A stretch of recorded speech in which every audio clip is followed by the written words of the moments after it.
नमस्कार, आप देख रहे हैं चैनल न्यूज पर 24 घंटे 24 रिपोर्टर और मैं हूं आपके साथ आलोक गौड़।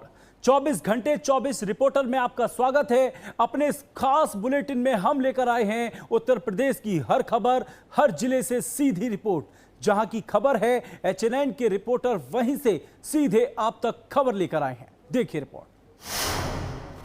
उत्तर प्रदेश के लखीमपुर खीरी में किसान अपनी मांगों को लेकर एक बार फिर सड़कों पर है। आज भारतीय किसान यूनियन राजनीतिक के बैनर तले सैकड़ों किसान आज डीएम कार्यालय पहुंचे और डीएम कार्यालय का घेराव किया और जमकर नारेबाजी की। आपको बता दें कि किसानों की मांग है कि जिले में खाद की किल्लत है, जिससे खेती और किसानी के काम जो है प्रभावित हो रहे हैं। आसानी से वो किसानों को खाद नहीं मिल पा रही। इसके अलावा डीजल और पेट्रोल पेट्रोल पंप पर डीजल और पेट्रोल उनको कैन और ड्रम में नहीं मिल पा रहा, जिसके चलते उनको समस्याओं का सामना करना पड़ रहा है। तो खेती किसानी से जुड़ी तमाम समस्याओं को लेकर किसानों ने डीएम को ज्ञापन सौंपा है मुख्यमंत्री के नाम और मांग की है कि इन समस्याओं का समाधान किया जाए और साथ साथ चेतावनी दी है कि अगर किसानों की मांग पूरी नहीं की जाती है तो ये आंदोलन लंबा जाएगा।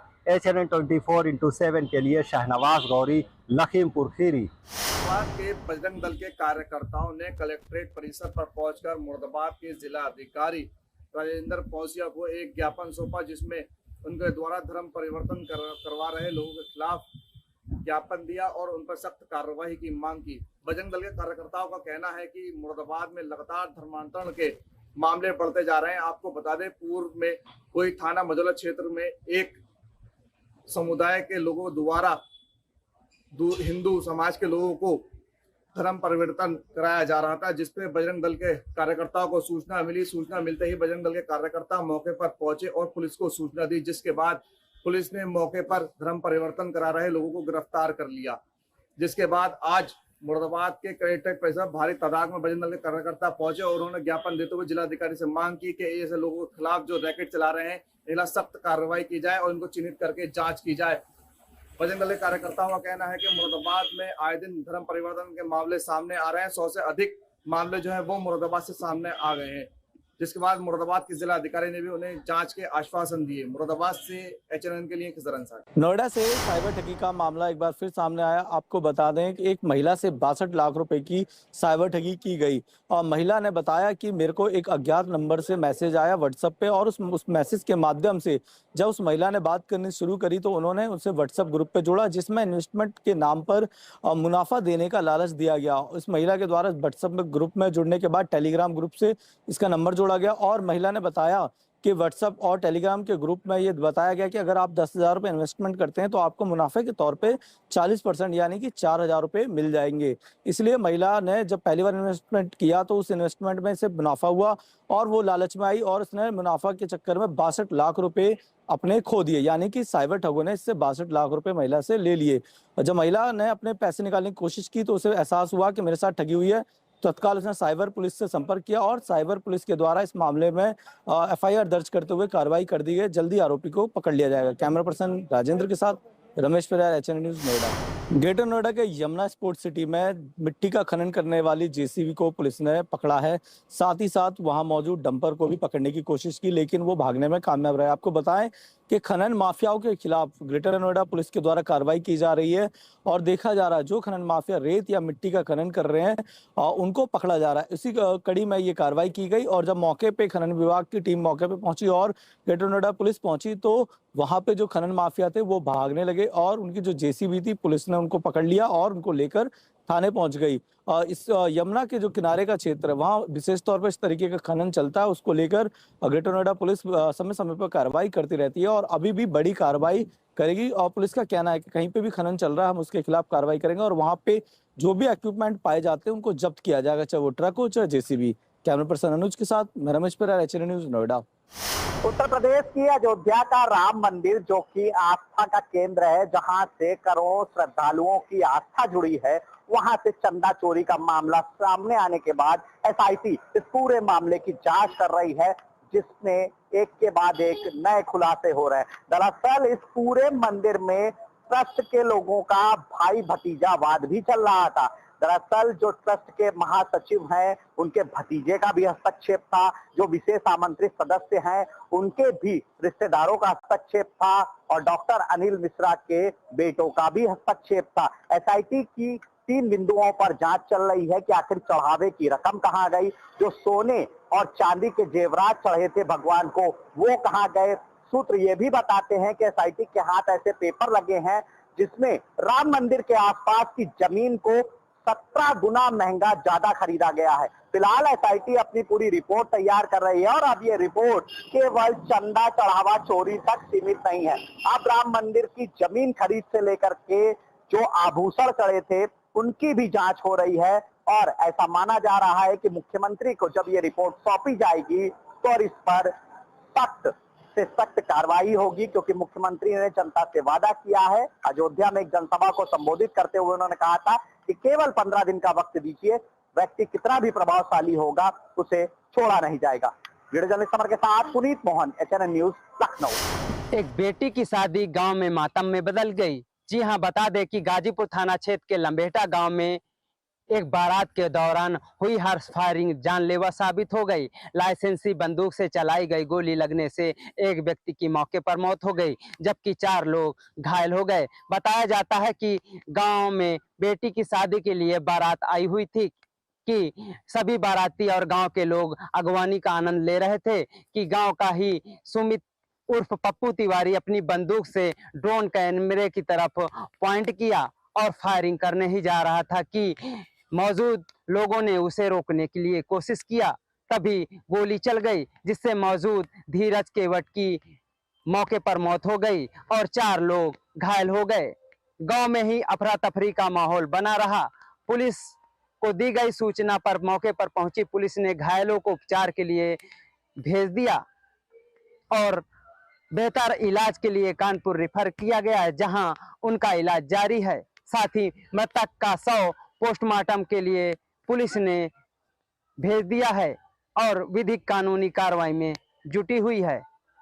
कैमरा पर्सन समरजीत के साथ एचएनएन के लिए सोहन लाल, फतेहपुर। यूपी के कौशाम्बी में एक भीषण सड़क हादसा देखने को मिला है। बता दें, कौशाम्बी के महिवा घाट थाना क्षेत्र के सरसवा गांव के पास में, जहां पर प्रतापगढ़ के परिवार जो चित्रकूट में अध्यापक है वहां से पढ़ाकर वापसी आ रहे थे। जैसे सरसवा पहुंचते हैं, परिवारजनों के द्वारा बताया गया कि रॉन्ग साइड से एम्बुलेंस आ रही थी तेज रफ्तार, जो कि कार में भीषण सड़क हादसा हो गया, जिसमें कि कार में मां बेटे की मौके पर ही मौत हो गई। जहां पिता हुआ बेटी की हालत गंभीर, जिला अस्पताल लाए गए, जहां पे डॉक्टरों हालत देखते हुए प्रयागराज के लिए रिफर कर दिया। वहीं दोनों मां बेटे की शव को कब्जे में लेकर पुलिस ने पोस्टमार्टम के लिए भेज दिया है। आगे की जांच पड़ताल जारी है। एचएनएन न्यूज़ के लिए धर्मेंद्र सोनकर, कौशाम्बी। भीषण गर्मी के इस दौर में लखनऊ में लोगों की मुश्किलें लगातार बढ़ती जा रही है। एक तरफ तापमान लोगों को बेहाल कर रहा है तो दूसरी तरफ बिजली कटौती और लो वोल्टेज की समस्या परेशानी का सबब बनी हुई है। शहर में कई इलाकों में बिजली आपूर्ति बाधित होने की शिकायतें सामने आ रही हैं, जिससे लोगों का दैनिक जीवन प्रभावित हो रहा है। स्थानीय निवासियों का कहना यह है कि गर्मी के बीच लगातार बिजली जाने से घरों में रहना मुश्किल हो गया है। वहीं लोग बिजली विभाग से व्यवस्था में सुधार और आपूर्ति सुनिश्चित करने की मांग कर रहे हैं। अब देखना यह है कि बढ़ती शिकायतों के बीच बिजली विभाग इस समस्या का समाधान के लिए क्या कदम उठाता है। कैमरामैन समर के साथ निखिल श्रीवास्तव, एचएनएन न्यूज़, लखनऊ। कुशीनगर के रविनगर थाना क्षेत्र के कोहड़ा गांव में उस समय अफरा तफरी मच गई जब एक ट्रांसफार्मर ब्लास्ट हो गया और ट्रांसफार्मर ब्लास्ट होने के बाद जो एक ही परिवार के 2 मासूम और एक परिजन गंभीर रूप से झुलस गए। झुलसने के बाद जो है ग्रामीणों ने आनंद थाने में उनका इलाज कराने के लिए जिला अस्पताल जो है एडमिट कराया, जहाँ पे उनका जो है इलाज चल रहा है। ग्रामीणों के अनुसार ये बताया जा रहा है कि जो पिछले 4 दिनों से बिजली विभाग के कर्मचारियों को ये सूचना दे दी गई थी, शिकायत की गई थी कि बिजली विभाग का यह ट्रांसफार्मर, इस ट्रांसफार्मर से जो है तेल गिर रहा है, इसका उपाय किया जाए। लेकिन बिजली विभाग के कर्मचारियों की लापरवाही के चलते यह जो है बड़ा हादसा हो गया। इसकी सूचना जब जो है फायर ब्रिगेड को पड़ी तो मौके पर पहुंचकर किसी तरीके से ट्रांसफार्मर पर आग बुझाने पे जो है काबू मिला। लेकिन जो लापरवाही बिजली विभाग की आई है सामने, उसके चलते एक परिवार की जिंदगी सासत में पड़ गई है। कुशीनगर से शैलेंद्र गुप्ता, एचएनएन न्यूज। इस वक्त हम मौजूद हैं बुलंदशहर के खुर्जा में स्थित मुंडाखेड़ा रोड पर अलहमद फ्रोजन फूड मीट फैक्ट्री के सामने। ये वही फैक्ट्री है जहां कल समिति जांच करने पहुंची थी। लगभग 5 घंटे यहां समिति द्वारा जांच की गई थी। इस मामले में एडीएम प्रशासन नीतीश कुमार का बयान भी सामने आया, जिन्होंने बताया था कि यहाँ जांच में ये सामने आया कि जो फैक्ट्री है वो मानकों के अनुरूप नहीं चल रही थी, जिसके बाद प्राथमिक जांच के बाद इस फैक्ट्री को अंदर से जो उसका स्लॉटर हाउस है उसे सील कर दिया गया है। अधिकारियों का साफ तौर पर कहना है कि यहाँ ये स्लॉटर हाउस मानकों के अनुरूप नहीं चल रहा था। इस संबंध में कल सभी विभाग शामिल किए गए थे उस समिति में और यहाँ जांच करने के लिए पहुंचे थे। जांच में मानकों के अनुरूप ये फैक्ट्री नहीं चलती पाई गई, जिसके बाद नॉकिंग बॉक्स यानी कि स्लॉटर हाउस को सील कर दिया गया। अलहमद फ्रोजन फूड पर इस वक्त हम मौजूद हैं। बता दें कि ये वही प्रकरण है जिस मामले में चंडौस पुलिस ने एक पिकअप वाहन बरामद किया था, जिसमें 2 लोगों पर मुकदमा दर्ज किया गया था। प्रयोगशाला से जो रिपोर्ट सामने आई उसमें उस पिकअप में 200 किलो गौमांस बरामद होने की पुष्टि हुई थी, जिसके बाद डीएम के आदेश पर समिति यहाँ जांच करने पहुंचती है और जांच के बाद इस फैक्ट्री को सील कर दिया गया है। हालांकि अधिकारियों का कहना है कि मामले में जांच रिपोर्ट डीएम को सौंप दी गई है, जबकि आगे की कार्रवाई भी नियमानुसार की जाएगी। अपने सहयोगी फिरोज मलिक के साथ मैं हामिद सैफी, एचएनएन न्यूज, बुलंदशहर। शाहजहांपुर के थाना हल्लागंज क्षेत्र में एक भीषण सड़क हादसा हो गया, जिसमें एक दंपत्ति की मौके पे ही मौत हो गई और जबकि उनका एक 10 साल का बेटा गंभीर रूप से घायल हो गया। आपको बता दें हल्लागंज से मौसेरे भाई की यहाँ शादी समारोह में मदनापुर जा रहे थे, तभी जैसे ही हल्लागंज से निकले लगभग 1-1.5 किलोमीटर आगे जो है एक पिकअप, तेज़ रफ्तार पिकअप ने उनकी बाइक में पीछे से टक्कर मार दी, जिससे दोनों पति पत्नी जो थे गंभीर रूप से घायल हो गए। और घायल होते ही उनको जब अस्पताल इलाज के लिए ले जाया जा रहा था तो वहीं रास्ते में उन्होंने दम तोड़ दिया। फिलहाल बच्चे की इस जो हालत है वो भी चिंताजनक बनी हुई है, इलाज चल रहा है। वहीं सूचना जब पुलिस पहुंची है, पुलिस ने दोनों शवों को कब्जे में ले करके पोस्टमार्टम के लिए भेज दिया। बच्चे को इलाज हेतु राजकीय मेडिकल कॉलेज में भर्ती करा दिया है। वीडियो जर्नलिस्ट लक्ष्य के साथ अंकित शर्मा, एचएनएन शाहजहांपुर। और यहाँ वक्त हो चला है छोटे से ब्रेक का, खबरें और भी हैं, जल्द लौटेंगे।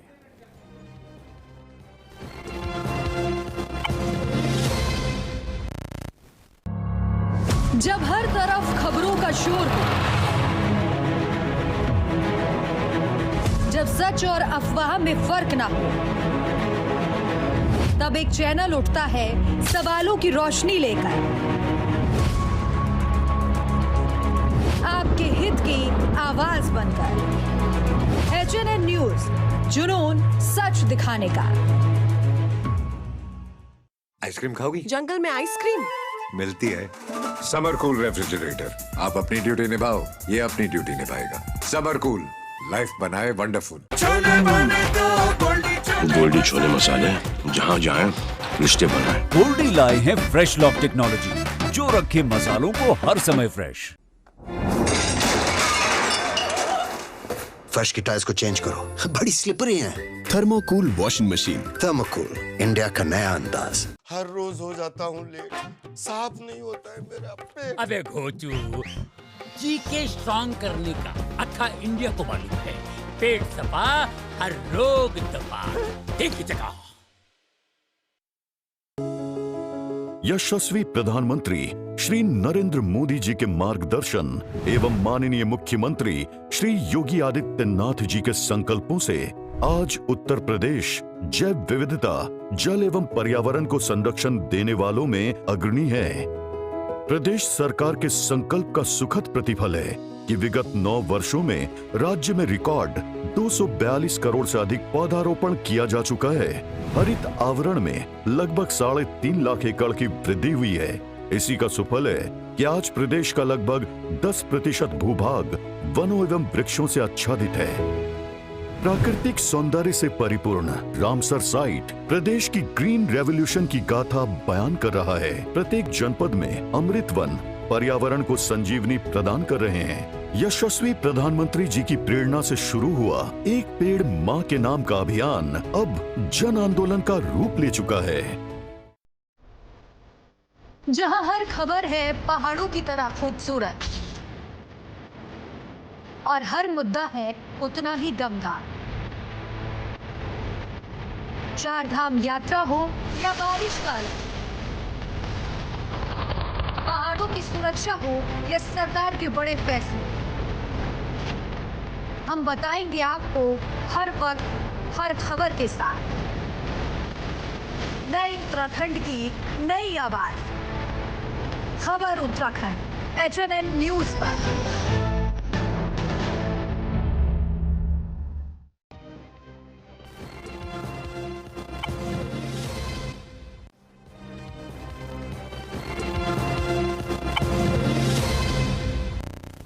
ब्रेक के बाद एक बार फिर आपका स्वागत है। आप देख रहे हैं 24 घंटे 24 रिपोर्टर। जनपद बदायूं के बिलसी थाना क्षेत्र में हैबतपुर गांव में उस वक्त बड़ा हादसा हो गया जहां एक 10वीं का छात्र इशू दावत खाकर मैकुलाल के साथ में अपने घर के लिए वापस लौट रहा था। इसी दौरान ये हादसा हो जाता है। वहीं मेन रोड पर फैली हुई मक्का में बाइक फिसल जाती है और सामने से आ रहे तेज रफ्तार ट्रैक्टर ट्रॉली से इशू की कुचलकर मौके पर मौत हो जाती है। वहीं इशू किटन्ना गांव का रहने वाला था। मैं गुलाल के साथ में दावत खा के अपने घर के लिए वापस आ रहा था। जैसे ही परिवारजनों को इस बात की सूचना मिलती है, परिवार में कोहराम मच जाता है। सूचना पे पुलिस जब पहुंचती है, शव को कब्जे में लेकर पोस्टमार्टम के लिए भेज देती है और कार्रवाई में जुट जाती है। HNN न्यूज के लिए मैं नियाजी खान, बदायूं। बुलंदशहर के दो अलग अलग थाना क्षेत्रों में दो युवकों की हत्या का मामला सामने आया है।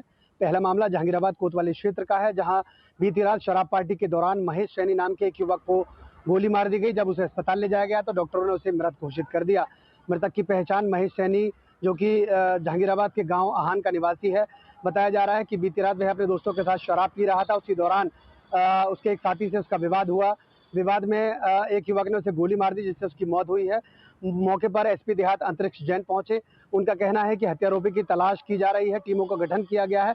जल्द ही हत्यारोपी को गिरफ्तार कर वारदात का खुलासा भी किया जाएगा। दूसरा मामला कोतवाली खुर्जानगर क्षेत्र के सिद्धेश्वर मंदिर के निकट महेश वाटिका इलाके का है, जहां आज खाली प्लॉट में एक पेड़ के नीचे युवक का लहूलुहान अवस्था में शव मिला। क्षेत्राधिकारी खुर्जा शोभित कुमार मौके पर पहुंचे। उन्होंने बताया कि प्राथमिक जांच में सामने आया है कि किसी वजनदार चीज से उसके सिर पर वार किया गया है। ज्यादा खून बहने के और चोट लगने के कारण उसकी मौत हुई है। फिलहाल जांच पड़ताल कर शव पोस्टमार्टम के लिए भेज दिया गया है। मृतक की पहचान खुर्जा देहात थाना क्षेत्र के गांव नगला शेखू निवासी कमल के रूप में हुई है। लगभग 28 वर्ष की इसकी उम्र बताई जा रही है। फिलहाल पुलिस ने शव पोस्टमार्टम को भेज दिया, जबकि हत्यारोपियों की तलाश जारी है। पुलिस का कहना है कि जल्द ही हत्यारोपियों को गिरफ्तार कर वारदात का खुलासा किया जाएगा। अपने सहयोगी फिरोज मलिक के साथ में हामिद सैफी, HNN न्यूज, बुलंदशहर। दिल्ली, उत्तर प्रदेश, बिहार, उत्तराखंड, हिमाचल प्रदेश, जम्मू कश्मीर, लद्दाख, तमाम इन राज्यों की जनता को आज चिलचिलाती गर्मी से राहत मिल सकती है। मौसम विभाग ने अलर्ट जारी किया है। इन राज्यों में आज बारिश, आंधी, तूफान देखा जा सकता है और इसके अलावा आने वाले एक हफ्ते भी कुछ इसी तरीके से रहने वाले हैं। को लेकर अलर्ट जारी किया गया है। इन राज्यों में भारी से भी भारी बारिश हो सकती है। इसको लेकर मौसम विभाग ने अलर्ट जारी किया है। लोगों से सेफ रहने की, घर में रहने की, सुरक्षित रहने की भी अपील की गई है। लेकिन एक तरफ जहां गर्मी लगातार बढ़ती जा रही है, तो दूसरी तरफ मौसम विभाग ने अलर्ट जारी किया है बारिश को लेकर, आंधी तूफान को लेकर। कहा यह जा रहा है कि आज शाम तक भारी बारिश दिल्ली, उत्तर प्रदेश, बिहार जैसे तमाम राज्यों में हो सकती है। कैमरा पर्सन संतोष के साथ में आर्या चतुर्वेदी, HNN। कानपुर के महाराजपुर थाना क्षेत्र के हाथीपुर गांव निवासी गोलू हत्याकांड मामले में पुलिस की कार्रवाई न होने पर ग्रामीण परिजनों और विश्व हिंदू परिषद का प्रदर्शन देखने को मिला है। रविवार को सैकड़ों लोग तख्तियां और बैनर लेकर महाराजपुर थाने पहुंचे और पुलिस के खिलाफ जमकर नारेबाजी की। प्रदर्शनकारियों ने आरोपियों की गिरफ्तारी में देरी पर नाराजगी जताते हुए आरोपियों के घरों पर बुलडोजर कार्रवाई की मांग की। कुछ लोगों ने पुलिस पर आरोपियों को बचाने के लिए भी आरोप लगाए हैं। इस दौरान गुस्साए ग्रामीण और परिजनों ने कानपुर प्रयागराज नेशनल हाईवे जाम करने का प्रयास किया, लेकिन पुलिस ने उन्हें रोक दिया। स्थिति तनावपूर्ण होने पर अतिरिक्त पुलिस बल तैनात किया गया। सूचना पर आशुतोष सिंह मौके पर पहुंचे और प्रदर्शनकारियों को समझाकर शांत कराया। उन्होंने निष्पक्ष जांच और दोषियों के खिलाफ सख्त कार्रवाई का आश्वासन दिया। करीब 2 घंटे तक चले प्रदर्शन के बाद लोग वापस लौट गए। परिजनों का कहना है कि पुलिस ने पहले 24 घंटे के भीतर आरोपियों की गिरफ्तारी का भरोसा दिया था, लेकिन अब तक कोई गिरफ्तारी नहीं हुई है। इसी वजह से रविवार को विरोध प्रदर्शन किया गया। पुलिस का कहना है कि फिलहाल पुलिस का कहना है कि मामले की जांच जारी है, कई टीमें बनाई गई हैं और जल्द ही आरोपियों को गिरफ्तार कर लिया जाएगा। कैमरा पर्सन संतोष शर्मा के साथ मैं गुप्ता, HNN न्यूज कानपुर। रामपुर और गोकश करने वाले आरोपियों के विरुद्ध पुलिस की मुठभेड़ हो गई। बताया जा रहा है कि पुलिस ने 2 गोकशी करने वाले आरोपियों को गिरफ्तार किया है, जिसमें से एक के पांव में पुलिस ने गोली मारी है और उसको गिरफ्तार किया है। साथ ही साथ आपको बताते चलें, चेकिंग के दौरान रामपुर के कैमरे थाना क्षेत्र पुलिस ने जब 2 बाइक सवारों को रोकने का इशारा किया, पुलिस को देखकर पुलिस पर फायरिंग शुरू कर दी।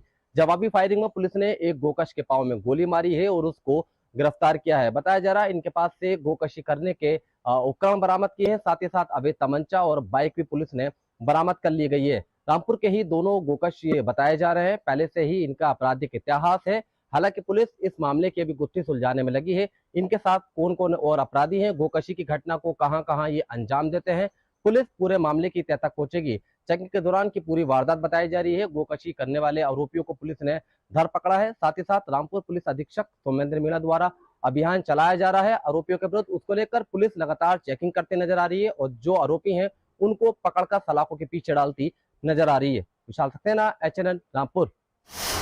लखनऊ से खबर सामने आ रही है, जहां पे जमीनी विवाद को लेकर पुत्र ने हमला कर अपने पिता की हत्या कर दी। इस घटना की जानकारी मिलते पुलिस ने आरोपी को गिरफ्तार कर उससे पूछताछ की, जहां पे उसने कबूला कि उसने गुस्से में आकर अपने पिता पे हमला किया, जिससे उनके पिता की मौत हो गई। कैमरा पर्सन संतोष शर्मा के साथ मैं रवि मिश्रा, HNN न्यूज लखनऊ। 24 घंटे 24 रिपोर्टर में आज के लिए सिर्फ इतना ही। देश और दुनिया की खबर देखने के लिए आप देखते रहिए HNN न्यूज।